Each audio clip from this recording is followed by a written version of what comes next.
Hello, this is Åsa with a new process video. Today I'm using one of those pattern papers that I've covered with gesso, and it seems to be a Bo Bunny paper if I can read the branding strip correctly. I am making circles out of modeling paste with a homemade stencil, and I'm just trying to cover as much as possible of the page with these circles. It was a bit hard. I have always thought this part of stencil working is really hard, because you just keep getting stuck in the wet modeling paste with the stencil. This is the dry version of the same page, and I am cutting off the branding strip. I had some discoloration of the modeling paste. I don't know really why. Perhaps it was some color that seeped through from the page, the pattern paper that was there from the beginning, but it doesn't matter in this case, because I will paint the circles with some gelatos.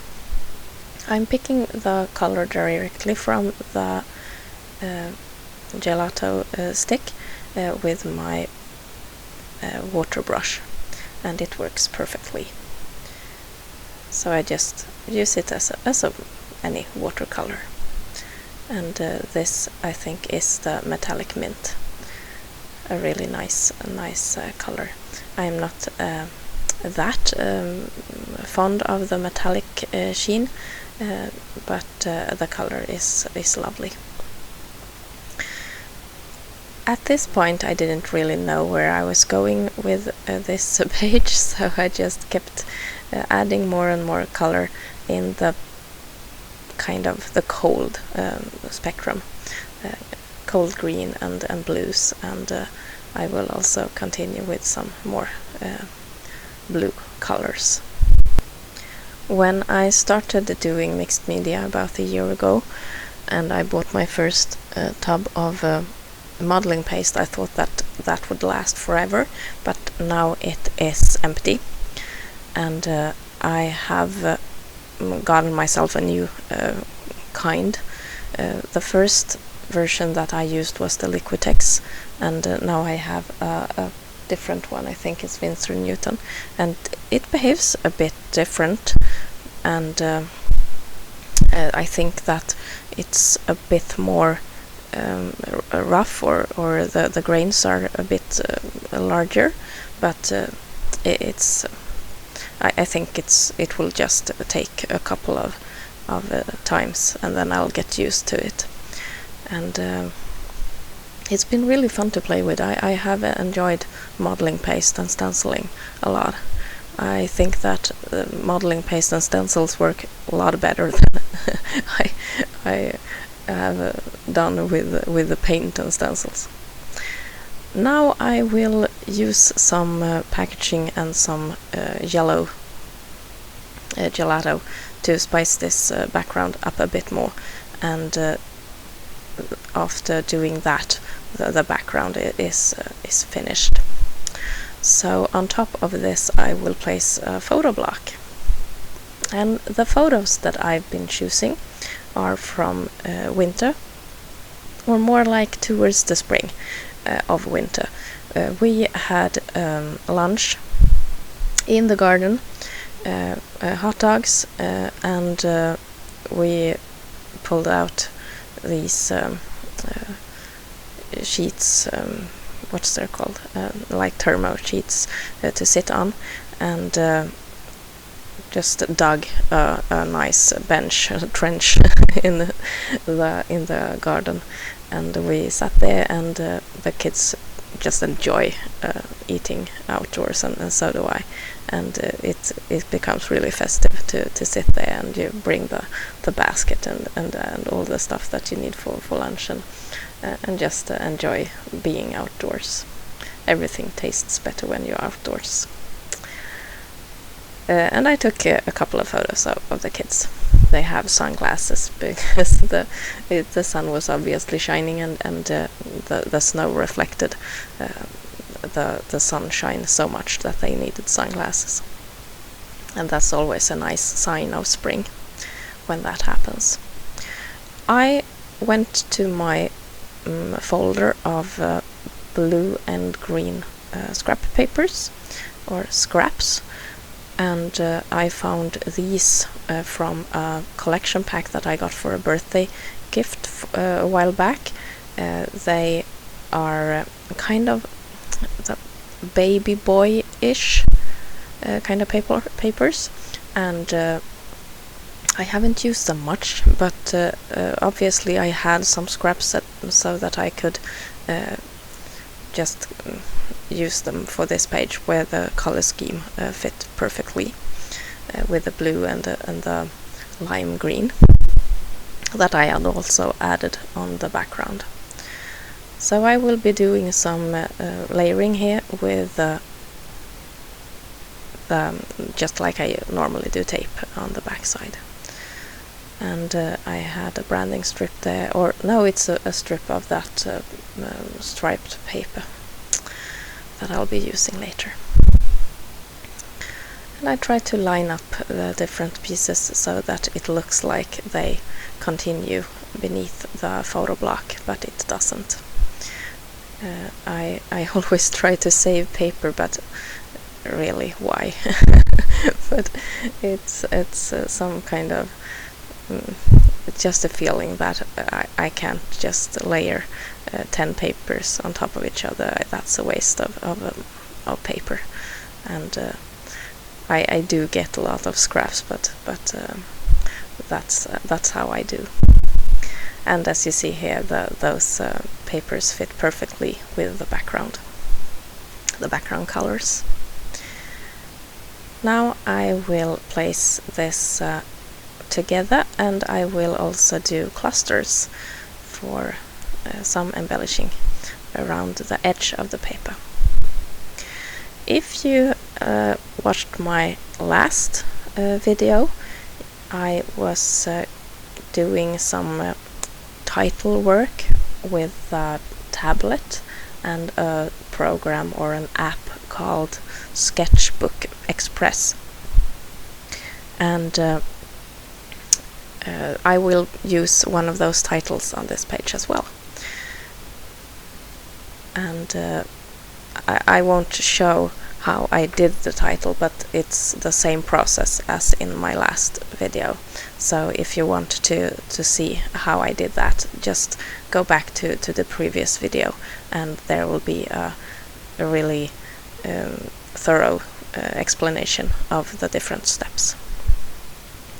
I use hot glue to glue the pattern paper and the photo block onto this page, and I just recently saw a comment in one of the Facebook groups that I'm a member of, where someone was asking how people could use hot glue on their layouts, because it isn't archival safe, and in my opinion I don't care about that at all. I use wood veneers, and I use ephemera, and I use all these different kinds of things on my projects. So since I have the photos digitally, they won't be ruined for forever if the photo gets damaged by my products. I think it's more important for me to play around with all these things than the fact it won't last for hundreds of years. But I guess that if your main reason for scrapbooking is to keep the things you do for a long time and for coming generations, that would be a problem, of course, but for me that's not the case. I think that the industry has moved on from these archival safe products and opened up for more creativity. And I'm happy about that, because I love all the different things that has come with that, especially the wood veneers, and also those craft paper embellishments. And I also love that I can use just whatever I want on my pages. I don't want to feel that I need to have boundaries or limitations to that. I want to stick everything on the page. I use circle punch to make some embellishments from those baby blue and green papers, and I also cut out some scalloped edges there from one of the striped papers. That was fun, and it took very little effort for that nice effect. Now I'm looking to get some more of the same color that I had on the background, so I just punched a piece of a white watercolor paper, and I use the same gelato to create a background piece for my embellishment cluster there that matched the background perfectly.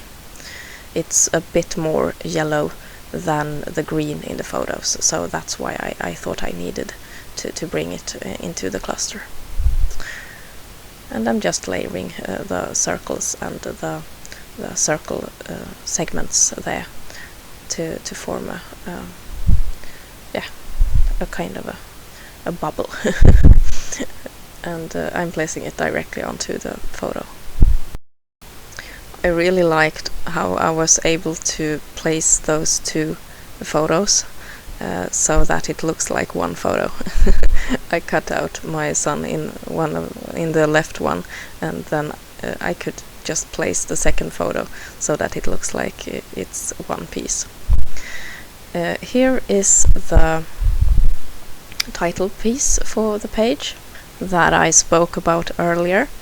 It is Swedish, and it says Härligt, which means lovely or really nice or something like that.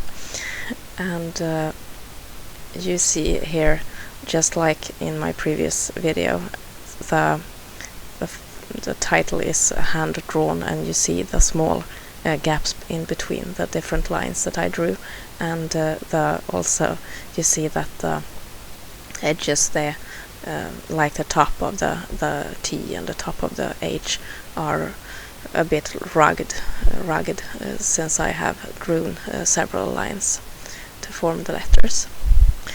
I wanted to place the title onto a colored background, so I went ahead and took some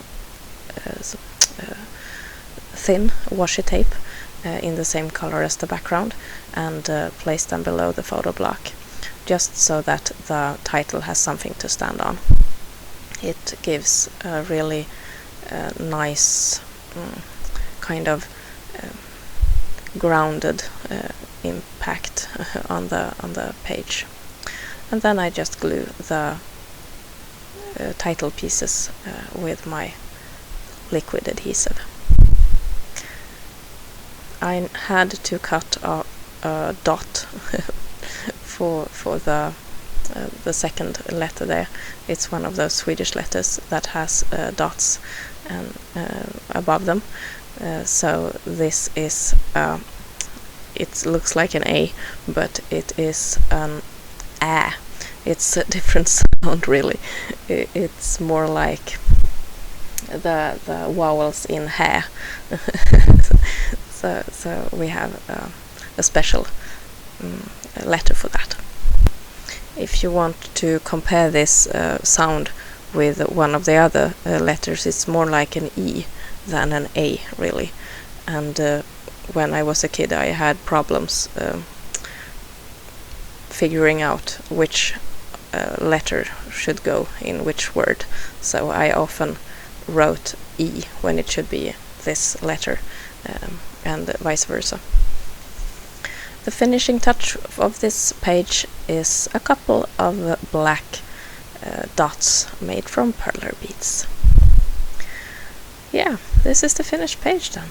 And I hope that you have enjoyed this process video, and I hope that you'll come back to my channel soon again for some more scrapbooking process videos. Thank you so much for watching. Take care. This is Åsa.